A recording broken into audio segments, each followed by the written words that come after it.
Hi friends, మీ రైతు బిడ్డ ముద్దు బిడ్డ.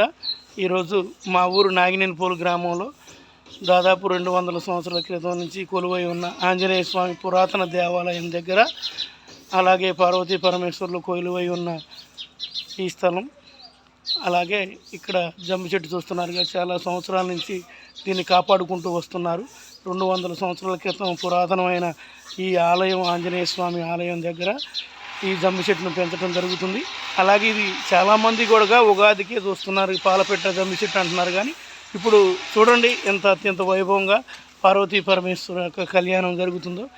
ఈ శివాలయం కాశీ నుంచి తీసుకొచ్చిన ఈ మహాదేవుణ్ణి అత్యంత వైభవంగా ఇక్కడ కళ్యాణ మహోత్సవం జరుగుతుంది. చూస్తూ ఉండండి. ఇప్పుడు మీకు గుడి చూపిస్తా, ఆంజనేయ స్వామి చూపిస్తా, అలాగే కాశీ నుంచి తీసుకొచ్చిన ఆ మహాదేవుని కూడా మీకు చూపిస్తా.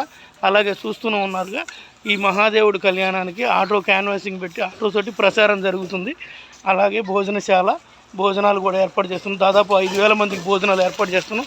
అలాగే 200 సంవత్సరాల నుంచి ఉన్న ఈ ఆంజనేయ స్వామి ఆలయంలోకి వచ్చాం, పాతూరు ఆంజనేయ స్వామి ఆలయం.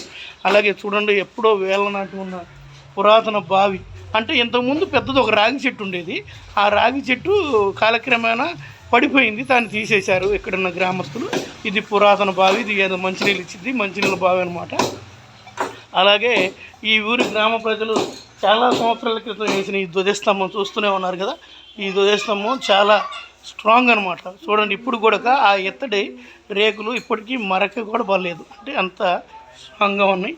అలాగే ఈరోజు జలాభిషేకం జరిగి ఆంజనేయ స్వామి వారు, సీతారామచంద్ర స్వామి వారు కూడా ఈరోజు కొలువు తీరు ఉన్నారు ఈ పురాతన ఆంజనేయ స్వామి ఆలయంలో. ఆంజనేయ స్వామి వారు, అలాగే సీతారామచంద్ర ప్రభు జలాభిషేకం, గోదావరికి వెళ్ళి జలాభిషేకం చేసుకుని వచ్చారు.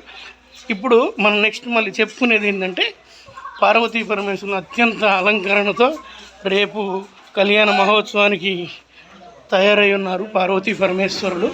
పురాతనమైంది. ఇవి తెలుసుగా ఏంటంటే గజస్తంభాలు అంటారు. ఇట్లే రాముడు లక్ష్మణుడు 2. అలాగే కాశీ నుంచి తీసుకొచ్చిన పార్వతీ పరమేశ్వర స్వామి. ఒకసారి వీళ్ళు మొత్తం మా స్వాములు, కాశీ నుంచి తీసుకొచ్చిన పార్వతీ పరమేశ్వర స్వామి వారు. అలాగే ఇప్పుడు ఈ అలంకరణ చూడండి ఎంత వైభవంగా చేశారు. ఈ అలంకరణ చూడండి, ఇది చూడండి, ఇది జయరామ్ డెకరేషన్స్ అని అలంకరణ చేస్తున్నారు. రేపు భక్తులు 5,000 మంది దాకా వస్తారు. 5,000 మందికి భోజన సదుపాయాలు, అన్నీ నీళ్లు, అన్నీ డెకరేషన్స్. పైన శిఖరం చూస్తున్నారుగా, ఓదుగా కెమెరాకి అందట్లేదు. పార్వతీ పరమేశ్వరుడు అలాగే శ్రీవారిది కూడా అలంకరణ జరుగుతుంది. అలాగే ఇక్కడ మళ్ళీ కళ్యాణ మండపం, జై శ్రీరామ్ కళ్యాణ మండపం. ఇక్కడ ఎవరైనా సరే పెళ్ళిళ్ళు, అన్నప్రాసనలు అవన్నీ చేసుకోవచ్చు.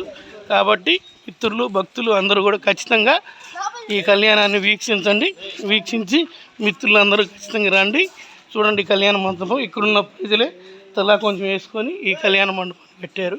కాబట్టి ఇక్కడ అన్నప్రసన్నాలు, పెళ్ళిళ్ళు ఏమైనా చేసుకోవచ్చు. ఈ బుర్గంపాడు మండలం అత్యంత వైభవంగా జరిగే ఈ కళ్యాణాన్ని ఖచ్చితంగా మీరందరూ వీక్షించాలని కోరుకుంటూ, మీ ముద్దు బిడ్డ, రైతు బిడ్డ. జై శ్రీరామ్. లైక్ చేయండి, షేర్ చేయండి, సబ్స్క్రైబ్ చేయండి. జై శ్రీరామ్. వీళ్ళంతా మా స్నేహితులు, మిత్రులు. జై శ్రీరామ్.